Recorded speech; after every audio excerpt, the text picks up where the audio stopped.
Ko'pchilik bu animeni oddiy qasos hikoyasi deb o'ylaydi.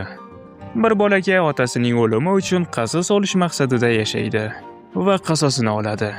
Shu bilan hammasi tugaydi, desam ishonmanglar. Anime aslida qasos haqida emas.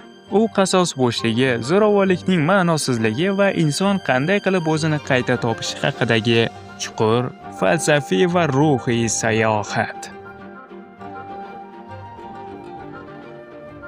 Hikoya yosh Torfin bilan boshlanadi.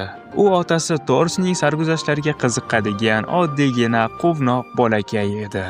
Tors, ya'ni Torfinning otasi, o'z davrining eng kuchli jangchilaridan biri edi. Lekin u urushdan nafratlanardi. Zo'ravonlikni rad etib, tinch hayot tanlagan jangchilardan biri edi. Keyin xiyonat sodir bo'ladi. Askilat ismli shafqatsiz jangchi Torsni o'ldiradi. Bu esa bolakay Torfinning butun dunyosini ag'darib tashlaydi. U endi faqat bitta narsani xohlardi: Askilatni yo'q qilish. Keyinchalik Torfin Askilatning guruhiga qo'shiladi, ya'ni o'z dushmanining yonida yashash uchun. Yillar o'tadi. U minglab odamlarni o'ldiradi, urushlarda qatnashadi, qon va nafrat ichida yashaydi. Lekin avtor shu yerda Torfinga savol beradi. Qasos seni qayerga olib boradi?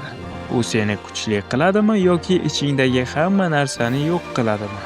Torfinning hayoti faqat bitta maqsadga qurilgan edi. Har safar Askilat bilan jang qilardi, lekin yutolmasdi. Bu sikl edi. G'azab, mag'lubiyat va yana g'azab.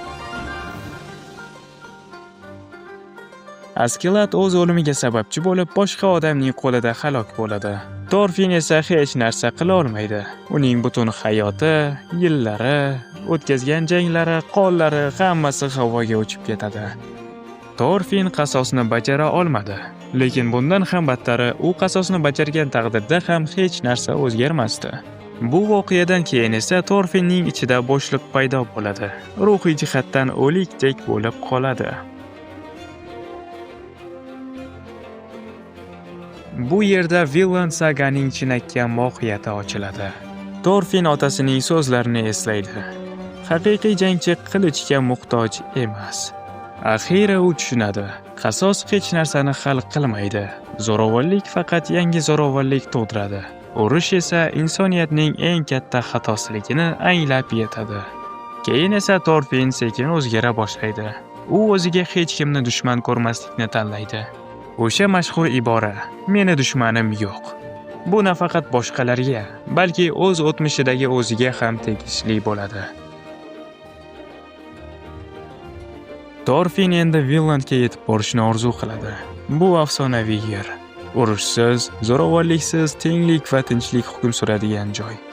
U endi qasos uchun emas, balki tinchlik uchun kurashadi. Ya'ni Torfin o'zini qaytadan, yangitdan quradi. Mana shuning uchun ham anime nomi Vinland Saga.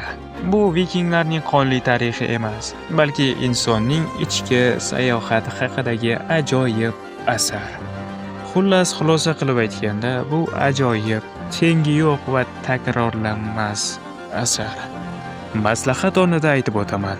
Agar siz faqat jang va qon ko'rish uchun ko'rsangiz, bu anime siz uchun emas. Yaxshisi umuman ko'rmang. Sizlar bilan Dima, ya'ni men, Dilmurod Utepov. Agar video yoqqan bo'lsa, like va obuna bo'lishni esdan chiqarmang. Bu menga motivatsiya beradi. Keyingi videolarni chiqarish uchun. Bo'pti. Keyingi videolarda ko'rishguncha, xayr.